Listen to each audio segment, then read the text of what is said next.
2. Question and answers. System software.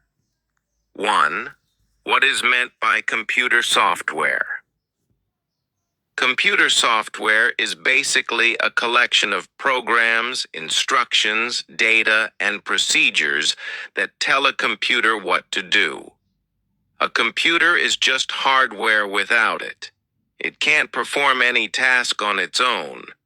Software acts like the brain and the voice of the machine, turning raw hardware into something useful for us.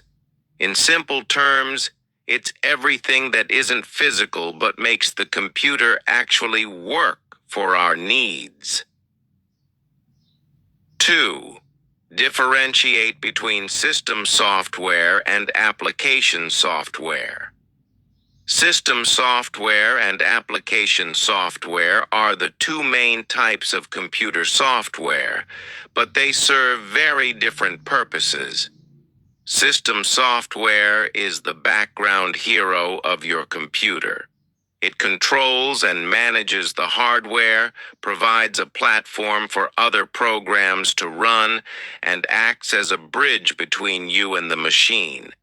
It includes the operating system, utility programs, and device drivers.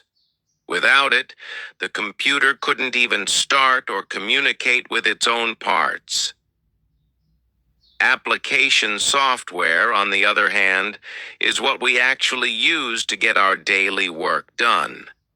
It helps us perform specific tasks like writing documents, browsing the internet, editing photos, or playing games.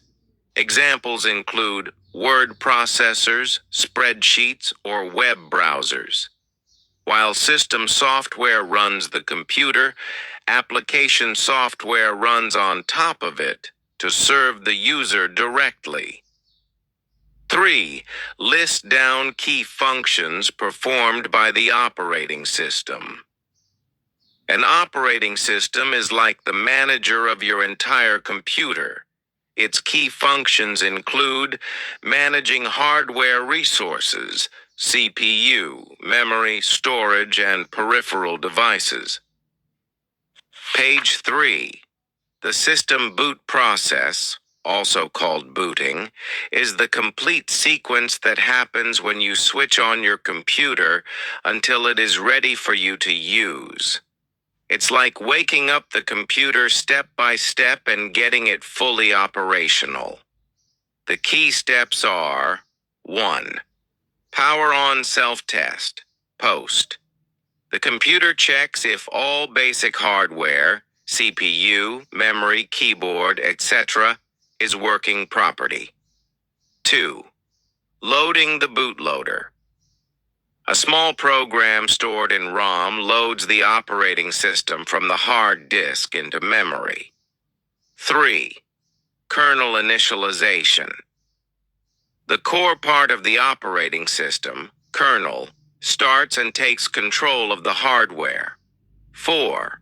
System initialization. Drivers are loaded, services start, and the system prepares everything needed to run. 5. User login and operation.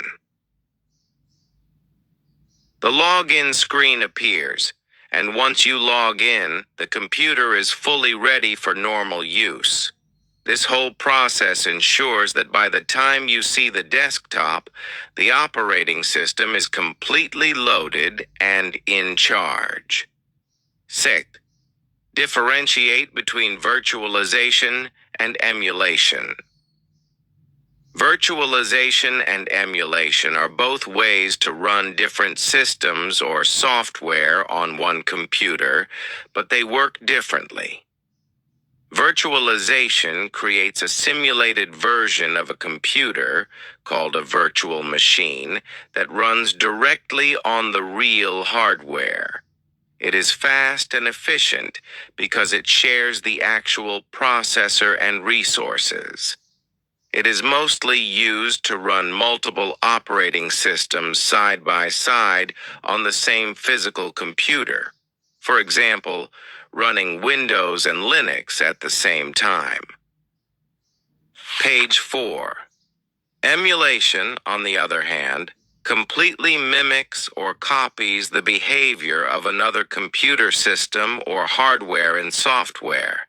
It is slower because it has to translate every instruction, but it is useful when you want to run software made for a completely different type of device. For example, running old game console software on your PC. In short, virtualization is about efficient sharing of real hardware, while emulation is about fully pretending to be a different machine.